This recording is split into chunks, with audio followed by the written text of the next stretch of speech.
মানে জামাতের মানে মুখে যেটা বলতে হয় ধামা ঘষে দিয়েছে তারেক রহমানের আজকের এই ফ্যামিলি কার্ডের মাধ্যমে। উনি প্রধানমন্ত্রী হওয়ার 1 মাস হয় নাই, 3 সপ্তাহ চলতেছে। তার ভিতর থেকে উনি 3টা পূরণ করেছে তার যে নির্বাচনী প্রতিশ্রুতি ছিল।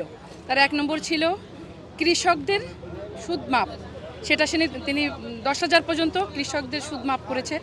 সেকেন্ড যেটা ছিল উনি ফ্যামিলি কার্ড, জামাত বলেছিল, জামাত সহ আরও অন্যান্য দলও বলেছিল যে এটা সম্পূর্ণ গুজব, ভুয়া, অপপ্রচার করেছিল।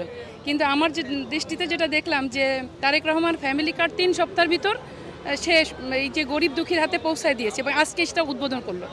তো এটা হলো আমার মনে হয় উনি বাংলাদেশে একমাত্র প্রধানমন্ত্রী বা সারা বিশ্বে যে উনি ওনার প্রত্যেকটা কথা এইভাবেই রাখবেন এবং জনগণ যেটা আশা করবে এবং জনগণের প্রত্যেকের আশা পূরণ করার জন্য উনি ওনার কার্যক্রম দেখিয়েছে যে আজকে।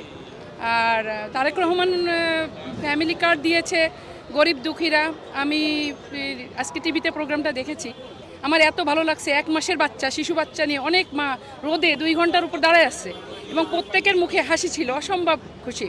তা আমি বলবো যেটা যে আমরা যে প্রতিশ্রুতি চেয়ে ঢাকা 17-তে ভোট চেয়েছিলাম, জনগণ আস্থা বিশ্বাসের আস্থার জায়গাটা সে করেছে এবং আমার মনে হয় যে উনি ওনার কাজ থেকে দেখিয়ে দিয়েছে যে উনি এখন পর্যন্ত তার প্রত্যেকটা প্রতিশ্রুতি বাস্তবায়ন করবে।